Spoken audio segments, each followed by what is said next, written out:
Maraming hirap at sakit ang dinanas ni Don Juan bago niya narating ang kailaliman ng balon.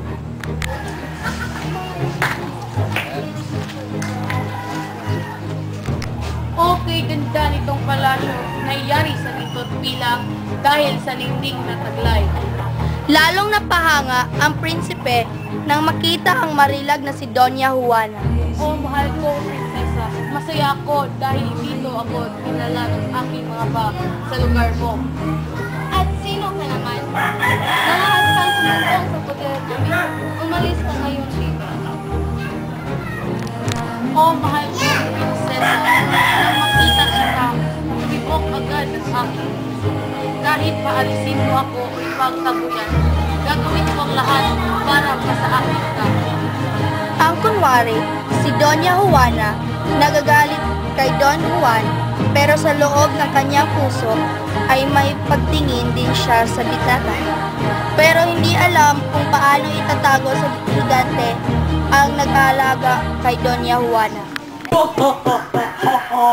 Ano ang ginagawa mo dito, lalaki ka? Magbabayad ka sa pagpunta sa aming poder at pagkuha sa aking anak.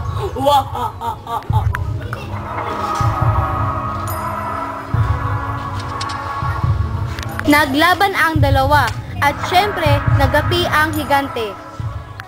Sinasama ni Don Juan si Doña Juana ngunit Mahal, hindi ko maaaring iwan ang aking kapatid.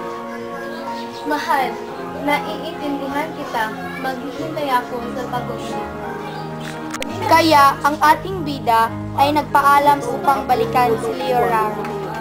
Nang makarating ng palasyo si Don Juan, labis na pahanga sa makita niya sa palasyo ay gintong lantay.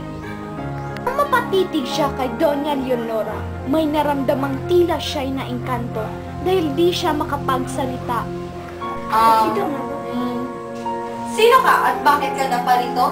Ako si Don Juan at handa ako magsilbi sa iyo, mahal kong prinsesa, kahit buhay ko pang aking itataya. Napakabilis ng pangyayari at sila'y magkasintahan na. Sinusumpa ko na hindi magtataksil sa iyo at mamahalin ka ng lubos. Sinusumpa ko rin na mamahalin kita at hindi ipagpapalit sa iyo. Nagkasama ang prinsesa sa palasyo at ito ay isang serpiente.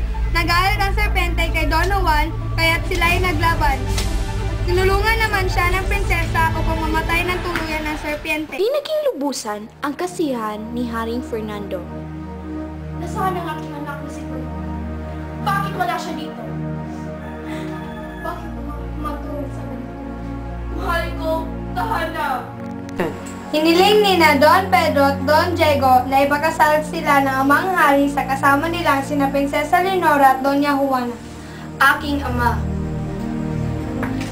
may gusto po sana kaming hilingin sa inyo. Gusto ko sana naming makasamang habang buhay sina Prinsesa Leonora At Doña Juana. kaya gusto po sana naming pakasalan sila. Habang naglalakad sina Prinsesa Leonora at Don Pedro.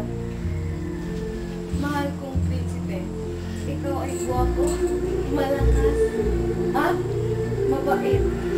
Pero hindi ko matatanggap ang iyong alok na pagpapakasal sa akin. Hindi ako ang karapat-dapat dyan sa puso. Go. Iginalang naman ni Don Pedro ang desisyon ni Prinsesa Leonora at nagpunta si Don Pedro kay Haring Fernando.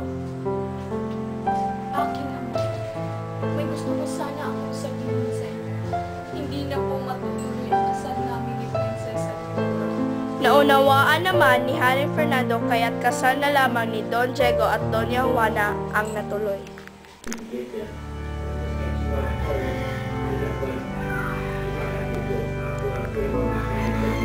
Aking mahal, natuloy na rin ang ating kasal. Oo nga, aking mahal.